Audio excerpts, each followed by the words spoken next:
All right, I was trimming my coin vine here, guys, and I found a pupa of a moth on the seed of this coin vine. I also got a good splinter right there that I have to take out. But first, more importantly, I've got to put this guy in a cup and see what he turns into. This is pretty cool. I love finding unknowns out in the wild. And we're gonna see what is it that feeds on coin vine, guys. We're gonna put him in a cup in a few minutes. All right, cool thing, guys. After about 2 days of having the pupa in the cup here, I woke up this morning and saw the moth emerge. It is a pyralid. Sorry, the flash is getting in the way there. It's a pyralid moth, and it's one that I haven't seen in about 20 years. So I'm gonna get you an identification. I forget the name. It's been 20 years since I've dealt with this moth. Found one specimen in the Keys, reared one out of Coconut Creek 20 years ago off of Delbergia coin vine. But this is a cool little bug. And let me see if she'll let me open.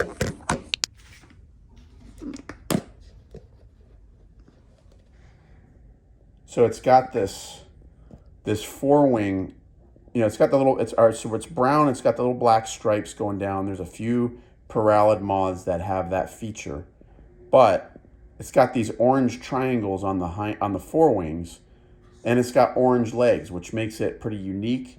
And I am going to look that up for you right now and give you a name, and we'll get back to you, because what we're gonna do is I'm gonna pop this girl in the cooler and do some, we're gonna mount it. Actually will be my best specimen of this species. So pretty cool stuff. All right, it's been probably 3 hours and we have our little pyralid moth is well frozen. And tropical species, all it takes is about 20 minutes in the freezer and they don't come back to life. Now, some of the Holarctic species, they can last in the freezer for days. You take them out of the freezer and they just come right back to life. It's pretty interesting how that works, because there's actually some species that will overwinter as adults. And so what we're gonna do, this is a tiny little moth, and it won't take long for it to thaw out. But the trick is, guys, when you take a bug out of the freezer like this, you don't want to move it around too much until it thaws, because right now, if I were to move it, the antenna, the legs would break because they're so brittle, and it takes a very little bit of movement to break. So what I'm going to do, so I'm going to put it there. I'm going to prep my board for mounting this little guy. And let's see, there we go. And so I'm just going to take, it's a very small moth, so I'm just going to take 2 little strips like this, and all right, while we're waiting for our moth to thaw out as well, we're gonna go and just make sure I get the spelling of the name right. This is my website, guys, keysmoths.com. And, we have all 600 plus species of moths and butterflies, by the way, photographed on our website here. So we're gonna go into the moths. And this is a pyralid species, which would be in this category right here. And this is actually one of the largest sections of moths in the Florida Keys. It's a lot of different species. And so I'm just gonna scroll down until I find my moth. Let's see, well, there it is. All right, this species is Omoides semialis. And so you can click on the square, the picture. This is a specimen my one specimen that I have in my collection from Key Largo, and we're going to do better than that. So we've caught this on Marathon and Bahia Honda Key. I think Jim Trowbridge has it from both of those islands. And it's very sporadic, and when it shows up down there, we've got it in March, looks like July, October, and December. And this species is only found in South Florida and the Caribbean, and that is, that's it. I mean, it feeds on coinvine, Delbergia species. The coinvine is also the host plant for the Statira sulfur. But here's what we're going to do, guys. I'm going to make a label. It is Omoides semialis. So Omoides semialis. And then it was caught in Coconut Creek, Florida, on coinvine. And today is today's December 2nd. So it was found November 28th, 2022. All right, so that's a label that is got some basic information.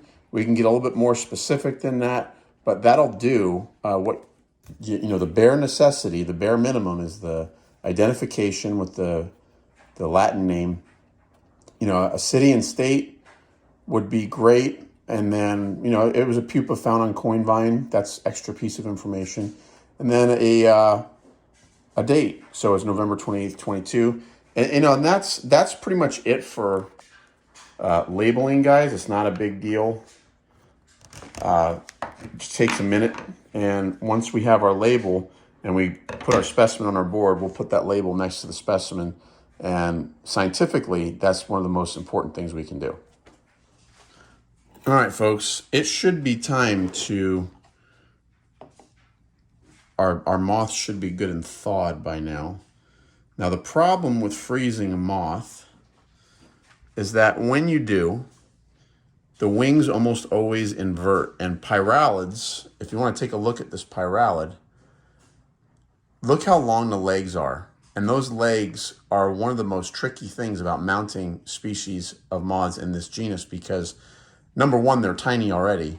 But number two, when you're trying to get the wings in the position that you want them, those legs they don't always go in the board groove well, and they can be stuck out on top of the board and get in the way of where you're trying to move the wings. And they've got those big long, I don't know if you see them, but those big long spike looking things. And they can catch on the wings and just make it very, very difficult. So if I'm feeling really saucy, sometimes I'll even pluck a couple of the legs off if they get in the way. But what I do is I always give the thorax a pinch with tweezers, just a little light pinch. And what that does is that loosens up the muscles on the inner forewing like this. Let me see if I can show this to you. I grab the moth with the tweezers. I grab the forewing and the hind wing. All right, and there's no legs in those tweezers. Hopefully you can see this. There's no legs where I'm grabbing, okay?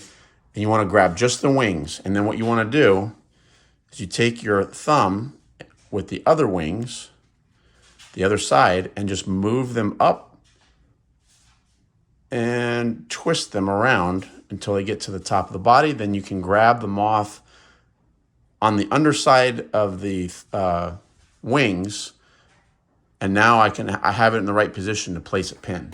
And we're going to do that right now. I'm in my mid-40s, guys, and the eyesight is starting to go. Get the specimen pushed up the pin to where it goes.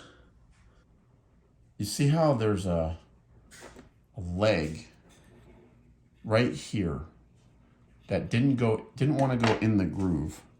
That leg would be enough to mess up my specimen if I tried to mount it without. See it there? I gotta try and tuck that leg inside and push it down inside the groove of the board. Easier said than done. The leg is down. All right, good. So now the specimen does not have any legs underneath the wings. So what I'm going to do, I'm going to try and get the antenna into some kind of position close to where we would want them before I put our paper strip down. Oh, that's not good.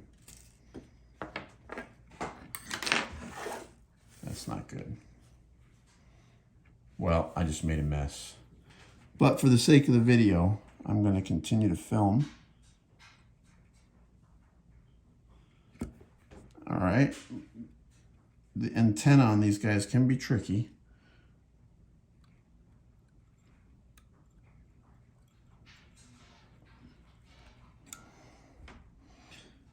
All right, so the antennae are coming off either side of the head in a somewhat of a V-shaped pattern, which is good. That will work. So then what we're going to do is we're going to slide our pieces of paper. We're going to slide them up over the top of the wings.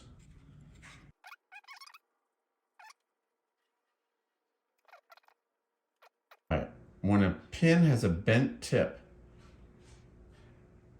even this is so ever so slightly bent, what it does is when you try to move the wing with the bent pin tip, it'll catch on the wing and very, very annoying.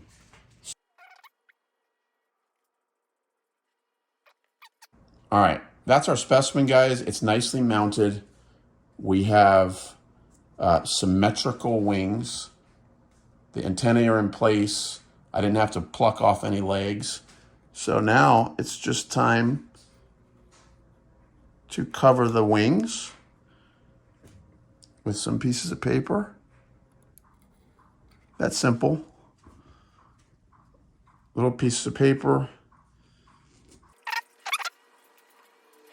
We'll take our label, stick our label on the side here, and be done. Now we'll leave this sit for about a week. A pyralid or a little tiny moth like this won't take a full week to dry, but we'll leave it for at least a week anyway. But guys, that's it. We'll come back to you in a week and we'll take her off the board. All right, it's been a week. I'm gonna take my MOTHS semialis off the board and try not to break any antenna. Oh yeah, here we go, baby. Not breaking any antenna. There it is, guys. That's the best specimen I have of this species. MOTHS semialis. Fed on coin vine. The caterpillar feeds on coin vine, Delbergia, and I found the pupa, and now here's our immaculate specimen. So let's get this guy labeled and pinned into our pinning box here, guys. Here we are. We are doing some taxonomy, folks, in the Florida Keys and South Florida, and we hope you like the video. As you can see, we've got plenty more cool videos. We're actually doing a video on just about all of these bugs. Well, they're from Madagascar. I didn't catch those. But all these other ones are from South Florida and Florida Keys, and we're doing videos on them. Hope you liked the video. Don't forget to subscribe to the channel if you haven't done so already. And look at that. Cool bug. Love mystery bugs. Guys, take care. Let's get out there and find some cool bugs. Bye now.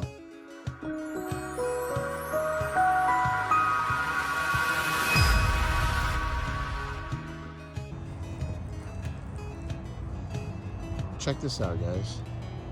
On my sweet almond bush at twilight, I saw a moth come up in here, start nectaring on my sweet almond. I think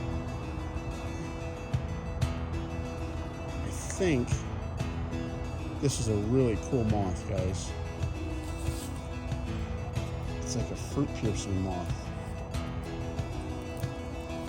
Teak, I think it's called a teak leaf roller. Did it fly? Oh, he flew.